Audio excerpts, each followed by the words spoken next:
magandang hapon mga kaibigan. Ayan, bago ako lumabas, syempre, naglagay muna ako ng konting effort.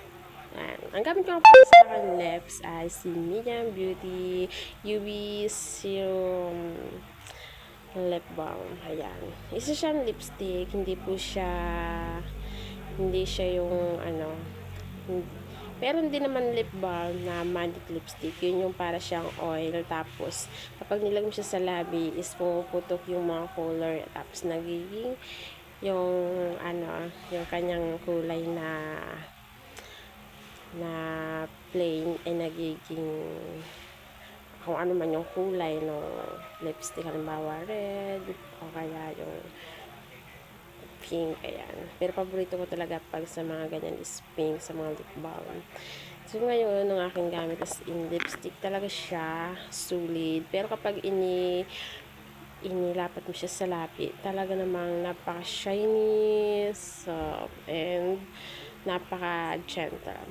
Ayan. Hindi siya dry. Kita mo naman.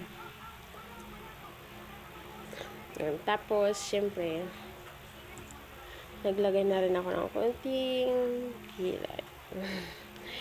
Siyempre, konting effort din tayo dahil sa minsan lang naman tayo lumabas, lagi tayong busy. Ayan, konting effort lang, then foundation.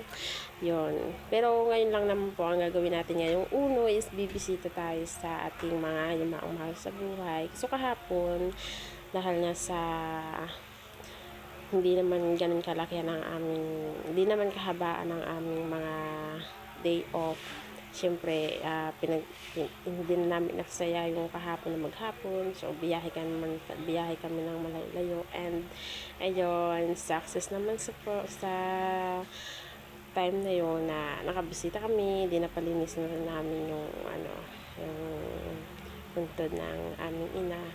And, yun nga, pag mapapalinis, is pintura, yun, medyo may pagkamahal talaga. Pero, at least dahil sa amin lang naman may bisita, mga lima natin sa buhay. So, palinisan na lang natin. At syempre, kung kaya na rin natin maglinis. Dapat balak ko talaga isa ko na lang. Pero, dahil bilang pagbigay na rin natin tulong sa iba, yun, pinapagawa na. And, yung syempre, effort ang konti. Para hindi tayo laging haggard yung tingnan. Lagi na akong haggard. Ayan. So, I'm Ate Haggard. And ngayon, let's go there.